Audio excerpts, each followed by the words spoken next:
இந்த கிளைமேட்டுக்கு ஏற்ற மாதிரி சூப்பரான டிஷ்ஷுங்க இது. சோயா கோலா உருண்டை எப்படி செய்றது பார்க்கலாமா? அதுக்கு நான் வந்து 200 கிராம் சோயா சங்க்ஸ் எடுத்திருக்கேன். கூடவே 250 கிராம்ஸ் உடைச்ச கடலை. அப்புறம் நம்ம கொஞ்சமாக சின்ன வெங்காயம், பச்சை மிளகாய், இஞ்சி, பூண்டு, புதினா, கொத்தமல்லி, கருவேப்பிலை, தேங்காய் இதெல்லாம் கொஞ்சம் கொஞ்சம் எடுத்துக்கோங்க.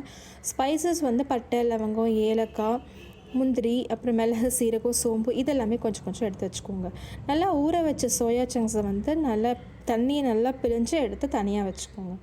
ஒரு பேனில் எண்ணெய் விட்டு நம்ம எடுத்து வச்ச ஸ்பைசஸ் எல்லாமே போட்டு நல்லா வதக்கிக்கோங்க. அது நல்லா ரோஸ்ட் ஆனதுக்கப்புறமா வெங்காயம், இஞ்சி, பூண்டு, பச்சை மிளகாய், தேங்காய், ஒரு கைப்பிடி முந்திரியும் போட்டு நல்லா வதக்கிக்கோங்க.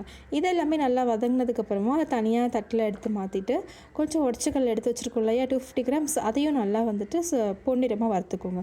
அந்த உடச்சக்கல்லையும் நல்லா வதங்கினதுக்கப்புறமா நம்ம எல்லாத்தையுமே வந்துட்டு அரைச்சிடலாம். ஃபஸ்ட்டு மீல் மேக்கரை அரைக்க போகிறேன். நல்லா இந்த மாதிரி பதத்துக்கு நான் இப்போ இதில் காமிச்சிருக்கேன் பாருங்கள். அந்த மாதிரி பதத்துக்கு அரைச்சி அதை எடுத்து தனியாக வச்சுக்கோங்க.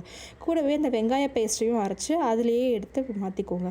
உடச்சக்கல்ல இது எல்லாமே ஒன்று ஒன்றா அரைச்சி அதை மாற்றிட்டு மொத்தத்தையும் வந்துட்டு நல்லா பிசைஞ்சுக்கோங்க. கைவிட்டு நல்லா பிசைஞ்சிட்டு உங்களுக்கு உப்பு காரம் போதுமான்றதை செக் பண்ணிக்கோங்க. நான் வந்து எனக்கு காரம் கொஞ்சம் தூக்கலாக இருந்தால் நல்லாயிருக்குமேன்னு சொல்லிவிட்டு ஒரு 1.5 ஸ்பூன் மிளகாய் தூள், நம்ம வீட்டு மிளகாய் தூள் இருக்குல்ல அதவே போட்டு நல்லா பிசைஞ்சிட்டேங்க.